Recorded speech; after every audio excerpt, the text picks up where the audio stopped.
یہ کومیٹ ہے، ایک دمدار ستارہ، لیکن یہ کوئی عام کومیٹ نہیں ہے۔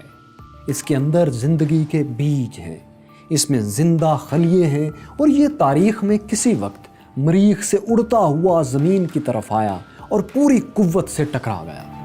اس کے اندر جو زندگی کے خلیے تھے، انہی سے زندگی نے زمین پر جنم لیا، اور پھر ایک خلیے سے بڑھتے بڑھتے یہ زندگی پورے کرۂ ارض پر چاروں طرف پھیل گئی۔ یہ ایک سائنٹیفک تھیوری ہے۔ اس کے پیچھے وجہ یہ ہے کہ کچھ سائنسدانوں کے مطابق ہماری زمین پر شروع میں زندگی کے لیے مکمل ضروری ماحول نہیں تھا، اس لیے ضرور زندگی یہاں پیدا نہیں ہوئی، بلکہ کہیں اور سے، یا زیادہ امکان ہے کہ مریخ سے یہاں آئی ہو، کیونکہ مریخ پر 3 ارب سال پہلے 3 بلین years before ایسے حالات تھے کہ وہاں زندگی پیدا ہو سکے۔ اگر یہ تھیوری ثابت ہو جاتی ہے تو ہمیں یہ ماننا پڑے گا کہ ہم سب مریخی ہیں، یا کم از کم ہم اس زمین پر پردیسی ہیں۔ یہ تو جب ثابت ہوگا تب ہوگا، لیکن یہ بات حقیقت ہے کہ 2024 میں انسان مریخ پر جا رہا ہے۔ لیکن مریخ پر تو درجہ حرارت -50 یا 60 ڈگری کے قریب ہوتا ہے، وہاں آکسیجن بھی نہ ہونے کے برابر ہے، جان لیوا ریڈیشنز ہیں، وہاں انسان رہے گا کیسے؟ جہاں نہ کچھ بویا جا سکتا ہے اور نہ کاٹا، تو پھر وہاں انسان کھائے گا کیا؟ ہم یہ سب اندازے لگائیں گے اور کہانی کو آگے بڑھائیں گے اسی اسپیس کرافٹ وائکنگ کے ساتھ جو مریخ پر پہنچ چکا ہے۔ میں ہوں فیصل وڑائچ، اور دیکھو سنو جانو کی کل کائنات دا یونیورس سیریز میں ہم آپ کو انسان کے مریخ پر رہنے کی کہانی دکھائیں گے۔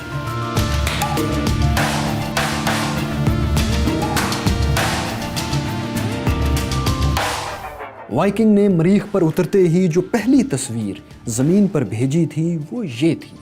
اس میں وائکنگ کا ایک پاؤں بھی نظر آ رہا ہے۔ یہ انسان کی کسی بھی دوسرے سیارے پر پہلی کامیاب لینڈنگ تھی۔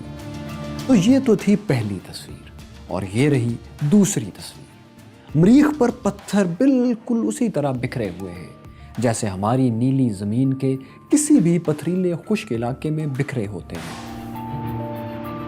تصویروں کے بعد اب وائکنگ کا امتحان تھا زندگی تلاش کرنے کا۔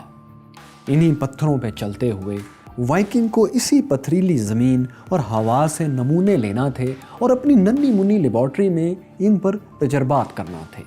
اسے دیکھنا تھا کہ کیا ان ذرات میں کہیں کوئی ایسا کیمیکل ہے جس سے پتہ چلے کہ یہاں زندگی موجود ہے یا کبھی پہلے تھی۔ کیا یہاں لاکھوں کروڑوں سال پہلے یا اب کوئی جاندار شے، بھلے ایک خلیہ ہی کیوں نہ ہو، وہ موجود ہے یا نہیں؟ کیا پانی موجود ہے جو زندگی کی پہلی علامت ہوتا ہے؟ لیکن ٹھہریے، یہاں رکیے اور پوچھئے کہ آج سے 43 years بیک، جب ٹیکنالوجیز اتنی سمارٹ نہیں تھیں جتنی آج ہیں، اس وقت زمین سے 15.5 کروڑ کلومیٹر دور ایک چھوٹی سی مشین خود بخود کیسے تجربات کرتی ہوگی؟ اس سوال کا جواب ہے وائکنگ کے یہ 2 کیمرے اور ایک بازو۔ ان 2 کیمروں سے وائکنگ لینڈرز نے ہزاروں تصاویر بنائیں، جنہیں اس اینٹینے کی مدد سے وائکنگ کے دوسرے حصے یعنی وائکنگ آربیٹر تک ٹرانسمٹ کیا جاتا تھا، بھیجا جاتا تھا۔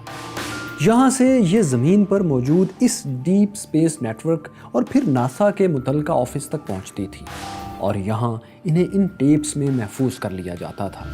جبکہ یہ بازو وائکنگ کی لیبارٹری کا وہ حصہ ہے جو مریخ کی سطح سے مٹی کے نمونے سیمپلز اٹھا کر پیچھے بنی اس چھوٹی سی لیبارٹری میں ڈال دیتا تھا۔ اس لیبارٹری میں خاص سینسرز تھے جو مریخ کی مٹی میں زندگی کی علامات کو ڈیٹیکٹ کرنے، معلوم کرنے کی صلاحیت رکھتے تھے، اور یہ ہے وہ منا سا اینٹینا جس سے مریخ پر موسموں کے اتار چڑھاؤ کا پتہ چلایا جاتا تھا اور ریکارڈ رکھا جاتا تھا۔ یہ سب کچھ اس 72 کلو گرام کے اسپیس کرافٹ وائکنگ کا حصہ تھا۔ وائکنگ 1 کا مشن صرف 90 دن کا تھا، لیکن اس نے اس سے بہت زیادہ کام کیا۔ یہ 6 سال 4 ماہ تک مریخ پر تجربات کرتا رہا۔ اس نے 50,000 سے زائد تصاویر زمین پر بھیجی، جن میں سرخ مٹی تھی،